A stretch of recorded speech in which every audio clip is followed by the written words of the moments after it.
السلام علیکم ورحمۃ اللہ وبرکاتہ۔ در یتیم کی تیسری قسط لے کر میں آپ کے سامنے حاضر خدمت۔ شام کی طرف شادی ہوئے تقریباً 2.5-3 مہینے گزر چکے ہیں۔ عبد المطلب کے مکان میں اونٹوں کے کجاوے کسے جا رہے ہیں، ستوؤں کی تھیلوں کے منہ بند رہے ہیں اور پانی کی چھاگلیں بھری جا رہی ہیں۔ تلواروں کی پھٹی ہوئی نیامیں بدلی گئیں، ترکش میں تیز قسم کے تیر رکھے گئے۔ یہ سفر ہے، پرائے ملک میں جانا ہوگا، اور پردیس کو ہر کوئی وطن کے مقابلے میں زیادہ بن سنور کر جاتا ہے۔ عبداللہ جنہیں دلہا بنے چند دن ہوئے ہیں، شام کی طرف تجارت کے لیے جا رہے ہیں۔ عزیز رشتہ دار جانے والے کو الوداع کہنے کے لیے جمع ہو گئے ہیں۔ یہ سفر سنسان جنگلوں، پرہول بیابانوں اور دشوار گزار راستوں سے ہو کر طے ہوگا۔ ابن عبد المطلب مدینے سے 6 منزل جا کر جو نخلستان آتا ہے وہ خطرناک ہے، وہاں قافلے لٹ جایا کرتے ہیں۔ سنا ہے کہ قبیلہ غفار کے لٹیروں نے ادھر قیامت مچا رکھی ہے، ہوشیاری کے ساتھ جانا۔ عبداللہ نے اس کے جواب میں اپنی تلوار کی طرف دیکھا۔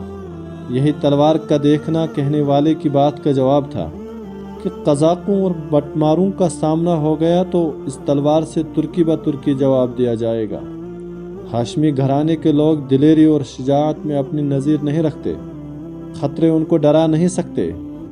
ان کی تلواروں نے بڑے بڑے خطرناک موقعوں پر کعبے کی نگہبانی کی ہے۔ عبد المطلب نے عبداللہ کی پیشانی کو چوما۔ عبداللہ کا سر نیاز آپ ہی آپ جھک گیا۔ بیٹے کی کامیاب واپسی کے لیے دعائیں کیں۔ ہونٹوں کے ساتھ سفید داڑھی بھی ہلنے لگی۔ عباس نے نکیل پکڑی، حمزہ نے کجاوے پر بیٹھے ہوئے محبت کے ساتھ بھائی کا ہاتھ تھاما۔ آمنہ چپ چاپ بت کی طرح کھڑی ہوئی اس منظر کو دیکھ رہی تھی۔ شوہر نہیں، اس کی دنیا جا رہی تھی، سنسان جنگلوں کی طرف جہاں کوسوں تک آبادی کا نشان نہیں ملتا۔ وہ اپنا غم کسی سے کہتے ہوئے شرماتی تھی۔ اس کا بس چلتا تو رکھے ہوئے کجاوے کو اتروا دیتی اور جانے والے کو سفر کرنے سے روک دیتی۔ آمنہ کا دماغ تسلی دے رہا تھا، ڈھارس بندھا رہا تھا کہ اتنی ملول کیوں ہوتی ہے؟ تیرا شوہر تجارتی کاروبار کے لیے شام جا رہا ہے، جنگ پر نہیں جا رہا ہے، خیر و خوبی کے ساتھ واپس آ جائے گا۔ قریش آئے دن یمن، شام، نجد اور مصر جاتے ہی رہتے ہیں۔ قریش کی تو زندگی گھوڑوں کی پیٹھوں اور اونٹوں پر گزرتی ہے۔ 5-6 مہینے کی بات ہی کیا ہے، پلک چپکاتے اتنے دن بیت جائیں گے۔ مگر اس کا دل آپ ہی آپ بیٹھا جا رہا تھا۔ کوئی اس کے کان میں کہہ رہا تھا کہ عبداللہ کو جی بھر کے دیکھ لے، پھر دیکھنا نصیب ہو کہ نہ ہو۔ عبداللہ نے بھی در و دیوار پر حسرت کی نگاہ ڈالی، جیسے کوئی ہمیشہ کے لیے رخصت ہو رہا ہو۔ ان کی آنکھوں میں ابدی جدائی جھلک رہی تھی۔ دیکھنے والے محسوس کر رہے تھے کہ قریش کے گھرانوں سے روزانہ لوگ سفر پر جاتے رہتے ہیں، لیکن اس انداز میں تو کوئی رخصت نہیں ہوا کرتا۔ جدائی کا یہ منظر، مفارقت کا یہ سما ہی عجیب سا ہے۔